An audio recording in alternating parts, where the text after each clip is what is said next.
आज हम बात करेंगे एक गहरी और दिल दहला देने वाली कहानी की। कैसे ड्रग्स का इतिहास सदियों पुराना है, जहां ड्रग्स का इस्तेमाल एक एपिडेमिक बन चुका है। देश में लगभग 3.1 करोड़ लोग कैनबिस और 2.1 करोड़ लोग ओपियोइड यूज करते हैं। कश्मीर में भी 90% ड्रग यूजर्स 17 से 33 साल के हैं।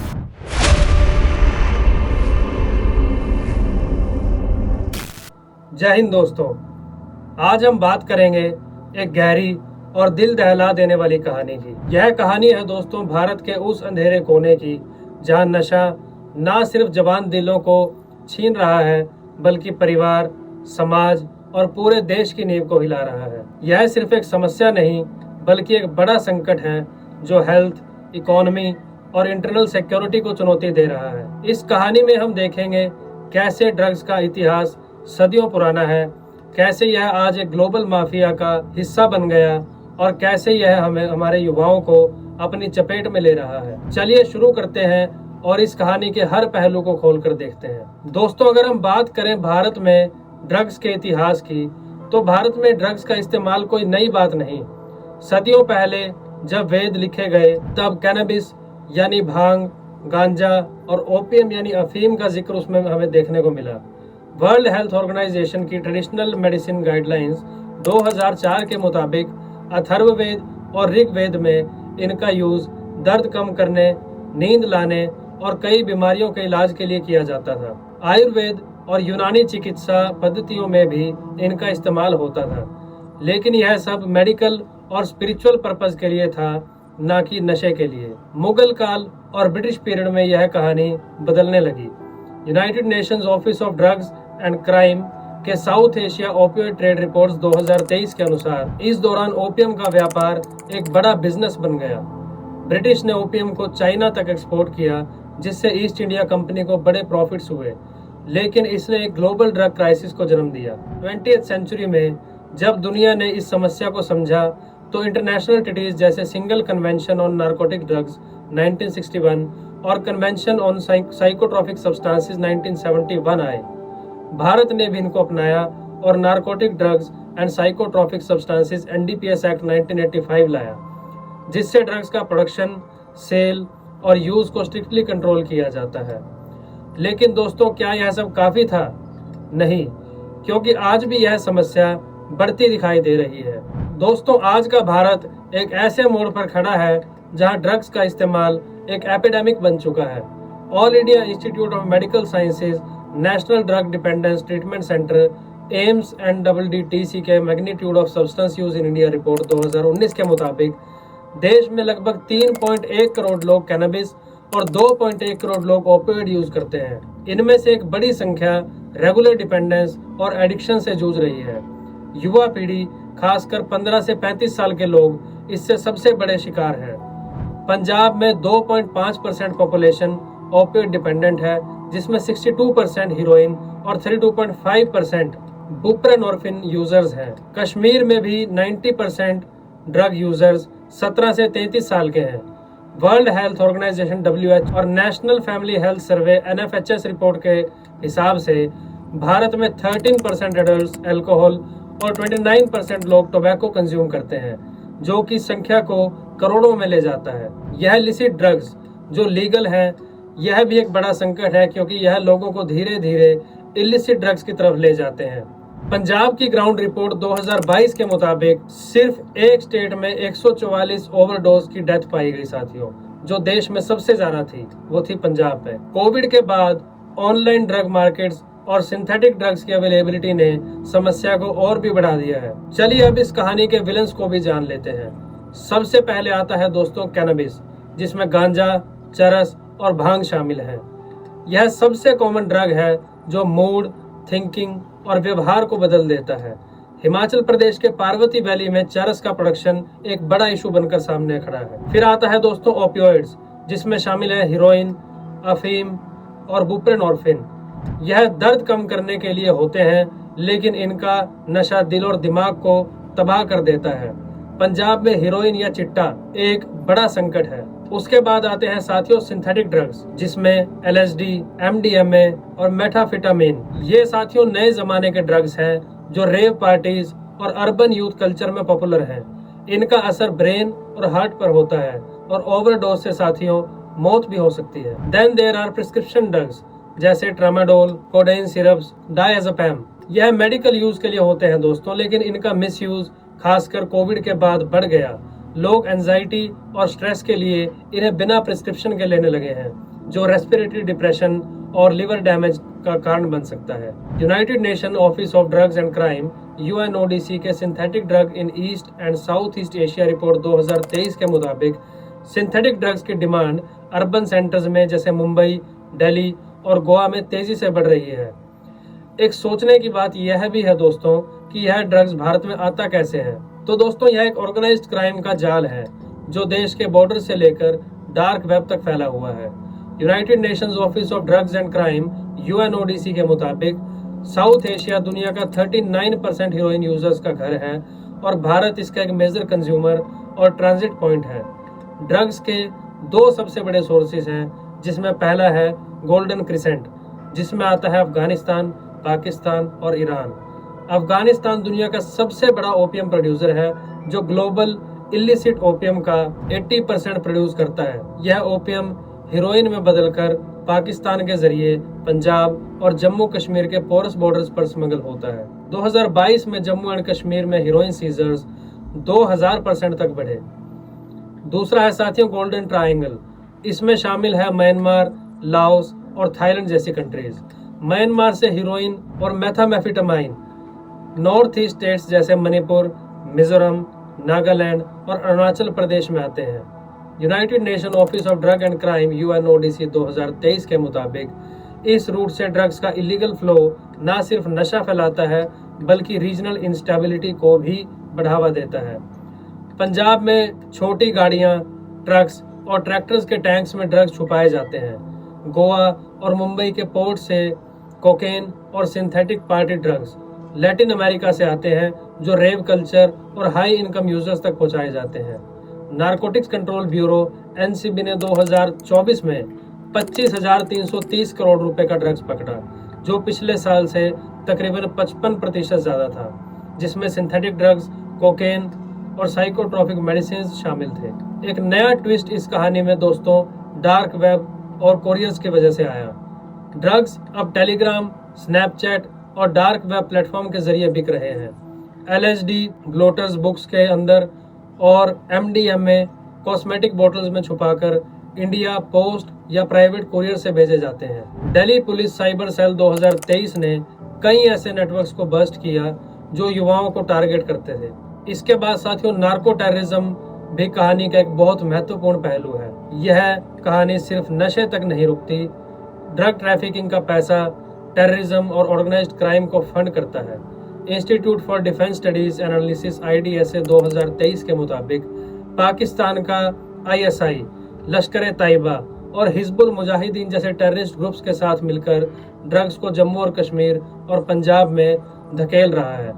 2022 में जम्मू एंड कश्मीर में हीरोइन सीजर्स के साथ नार्को टेररिज्म नेक्सस का खुलासा भी किया गया था।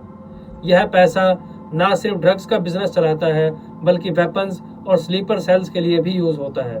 ड्रग एडिक्शन साथियों सिर्फ एक व्यक्ति को नहीं बल्कि पूरे परिवार और समाज को तबाह कर देता है। All India Institute of medical sciences national drug dependence treatment centre यानी कि एम्स NDDTC रिपोर्ट 2019 के मुताबिक एडिक्शन से घर में वायलेंस बढ़ता है, फाइनेंशियल क्राइसिस आते हैं और बच्चे स्कूल छोड़कर काम पर जाने लगते हैं। वुमेन ड्रग यूजर्स को सोशल स्टिग्मा का सामना करना पड़ता है।